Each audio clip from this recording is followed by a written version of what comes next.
کہ اس وقت جو harassment of women at workplace کے حوالے سے جو قانون ہے وہ کس شکل میں موجود ہے, کیا اس کی امپلیمنٹیشن ہو رہی ہے یا نہیں ہو رہی. میں پہلے مس ملیحہ حسین صاحبہ آپ سے بات کرنا چاہوں گا, اس کا کچھ ہمیں بیک گراؤنڈ اس کا بتائیے گا, کیوں اس کی ضرورت محسوس ہوئی اور کیسے اس میں آپ نے جو ہے وہ ہرڈلز فیس کی اور اب آپ کیسے دیکھ رہی ہیں اس کو. بالکل ٹھیک. پہلے تو بہت بہت شکریہ, آپ نے مجھے موقع دیا آپ کے پروگرام میں آ کے بات کرنے کا. یہ شروع پاکستان میں 1997 میں ہوا تھا, جو آپ نے بھی ذکر کیا ڈاکٹر فوزیہ سعید کا. تو یو این کے ایک دفتر میں کام کرتی تھی, اور وہاں پہ وہ اور ان کے ساتھ باقی جو خواتین کام کرتی تھیں وہ یہ جنسی ہراسیت فیس کر رہی تھیں اپنے ایک کولیگ کی طرف سے. اور پھر 97 میں 22 دسمبر 1997 میں انہوں نے یہ فیصلہ کیا کہ وہ آواز اٹھائیں گی, رپورٹ کریں گی.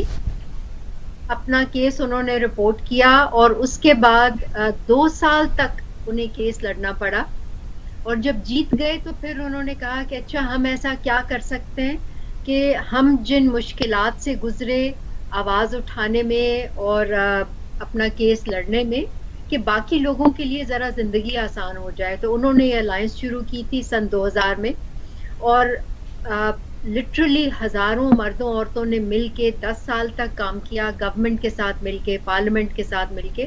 اور 2010 میں پاکستان میں 2 قوانین پاس ہوئے جنسی ہراسانی کو روکنے کے لیے. ایک جو ہے وہ خاص طور پہ کام کی جگہوں پہ استعمال ہوتا ہے, اور دوسرا جو ہے وہ ہر پاکستانی یا ہر اس انسان پہ کے لیے ہے جس کے اوپر پاکستانی قوانین لاگو ہوتے ہیں, چاہے گھر میں ہوں یا کام کی جگہ پہ ہوں یا کسی پبلک پلیس میں ہو, پارک میں, بازار میں, ٹرانسپورٹ میں, کہیں بھی ہوں. تو ہر مرد, عورت, مخنث اگر جنسی طور پہ ہراساں ہو تو دفعہ 509 پاکستان پینل کوڈ کی جو ہے وہ استعمال کر سکتے ہیں. کام کی جگہ پہ خاص طور سے اگر کوئی ہراساں ہو رہا ہے, مرد, عورت یا مخنث, تو وہ کام کی جگہ کا جو اسپیشل لا ہے اس کو استعمال کر کے اور وہ اپنے مسائل جو ان کو حل کروا سکتے ہیں. اچھا, مجھے ایک بات بتائیے گا کہ اس کی جو ایگزیکٹ ڈیفینیشن ہم نے یہ دیکھا ہے کہ جو اسکول ہیں یا ڈفرینٹ اور اس طرح کے ادارے ہیں وہاں پر خواتین کو اس بات کو سمجھنے میں جو ہے وہ دقت پیش آتی ہے کہ کون سا ایسا رویہ ہے کہ جو جنسی ہراسانی کے زمرے میں آتا ہے اور اس کے لیے وہ کمپلینٹ کر سکتی ہیں. بالکل, یہ آپ نے بہت اچھا سوال کیا, کیونکہ ہمارے معاشرے میں اس ٹاپک کے اوپر بات نہیں ہوتی. تو بہت سے لوگوں کو, پڑھے لکھے لوگوں کو بھی نہیں پتا ہوتا کہ جنسی ہراسیت میں کس کس طرح کے رویے آتے ہیں.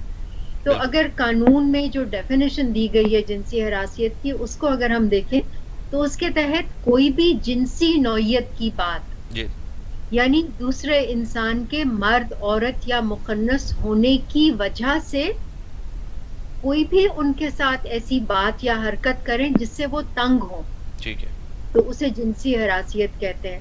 وہ بات زبانی بھی ہو سکتی ہے, یعنی ہم نے کسی کو دیکھ کے اور سیٹی بجا دی یا کوئی فقرہ کس دیا, کوئی بھی زبانی بات کسی دوسرے انسان کی جنس کی وجہ سے جب ہم بولتے ہیں اور اس سے دوسرا انسان تنگ ہوتا ہے تو وہ جنسی ہراسیت میں آتا ہے. پھر اس کے بعد لکھ کے آپ نے کچھ کہا, چاہے ای میل بھیجی یا ٹیکسٹ میسج یا واٹس ایپ یا کسی بھی طریقے سے لکھی ہوئی بات جنسی نوعیت کی دوسرے کو بری لگی تو وہ بھی جنسی ہراسیت ہے.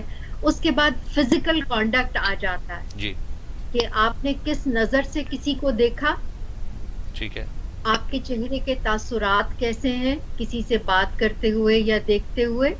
آپ نے جاتے جاتے کسی کو ہاتھ لگا دیا, کسی کو چٹکی کاٹ لی, کسی کو کندھا مار دیا, کسی کے ساتھ آپ جسم رگڑ کے گزر گئے, تو یہ سب چیزیں فزیکل سیکشل اسالٹ تک, گھورنے سے لے کے سیکشل اسالٹ تک, زبانی بات کرنے سے, لکھنے سے. سو یہ ساری چیزیں اس کی جو ڈیفینیشن قانون میں دی گئی اس میں آ جاتی ہے.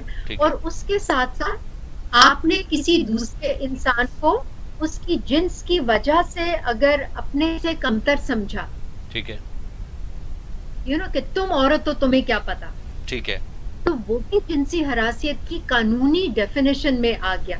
ٹھیک ہے. پھر اس کے بعد آپ نے کسی کو کہا کہ میرے سے دوستی کرو، اس نے منع کر دیا، آپ نے اس کو پنش کرنا شروع کر دیا.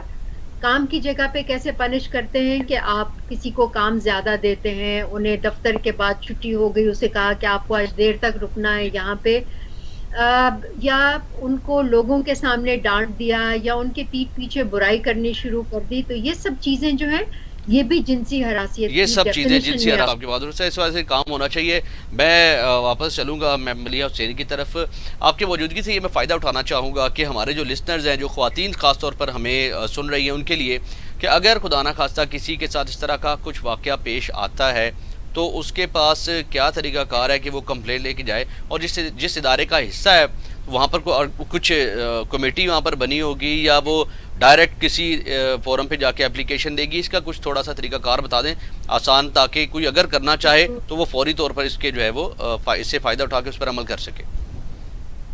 بالکل جی، تھینک یو ویری مچ یہ سوال پوچھنے کا، کیونکہ قانون کو اگر ہم ایک دفعہ بھی پڑھیں نا تو وہ ہمیں پورا طریقہ کار بتاتا ہے بالکل. کہ اس کو مینجمنٹس کی کیا ذمہ داری ہے کہ کیسے انہوں نے اس پہ عمل درآمد کرنا ہے. جی. دیکھیے پارلیمنٹ کا کام ہوتا ہے قانون بنانا، بالکل. جو انہوں نے 2010 میں 2 قانون بنا دیے. پیکا جو ہے یہ prevention of electronic crimes act, وہ 2016 میں پاس کر دیا. ہم لوگوں کی ذمہ داری بنتی ہے، اگر ہم اپنے آپ کو ذمہ دار پاکستانی شہری سمجھتے ہیں، کہ ہمیں پتا ہو کہ ہماری پارلیمنٹ ہمارے لیے کون سے قوانین بنا رہی ہے. جی. اپنے کو ایجوکیٹ کریں، کیونکہ وہ ہماری حکومت جو ہے نا اس کا کام نہیں ہوتا کہ ایک ایک شہری کو جا کے بتائے کہ یہ کام ہم نے قانون پاس کر دیا، یہ ہے آپ نے کیا کرنا ہے. بالکل. کوئی بھی دنیا کی حکومت یہ نہیں کرتی، ٹھیک ہے نا. ہماری اپنی بھی ذمہ داری ہوتی ہے. سو ایک تو ایز ریسپانسبل پاکستانیز ہمیں پتا ہونا چاہیے کہ ہمارے کیا قوانین ہیں، اور دوسرا یہ جو اسپیشل لا ہے جو کام کی جگہوں پہ سیکشل ہراسمنٹ کو روکنے کا ہے، یہ والا قانون تو ذمہ داری ہر رجسٹرڈ آرگنائزیشن کو دیتا ہے پاکستان کے اندر کہ وہ اپنے ہاں ایک کم سے کم 3 لوگوں کی اسٹینڈنگ انکوائری کمیٹی بنائے، اور یہ پورا تفصیل سے قانون کے اندر لکھا ہے. ٹھیک ہے.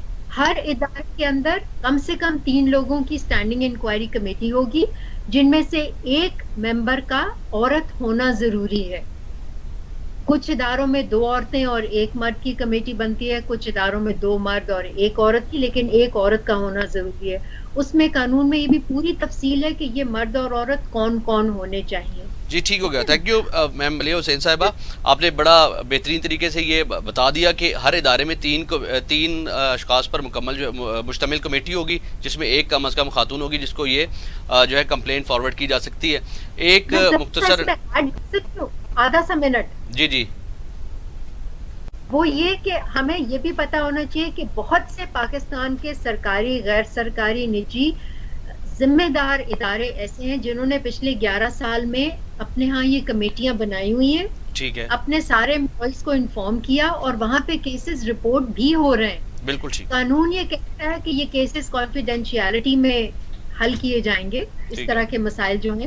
تو اس وجہ سے میڈیا میں نہیں آتے تو لوگوں کو لگتا ہے کہ شاید کوئی کام نہیں ہو رہا، لیکن ہو رہا ہے. میں آپ کو کیوں لٹرلی ہزاروں کیسز رپورٹ ہوئے انکوائری کمیٹیز کے پاس، اور قانون کے تحت جو محتسب اپوائنٹ ہیں، اس وقت 5 محتسب پاکستان میں کام کر رہے ہیں اس قانون کے تحت، جو صرف سیکشل ہراسمنٹ کے کیسز لیتے ہیں. 4 صوبوں میں ایک صوبائی محتسب اور ایک فیڈرل ایریا میں ہے.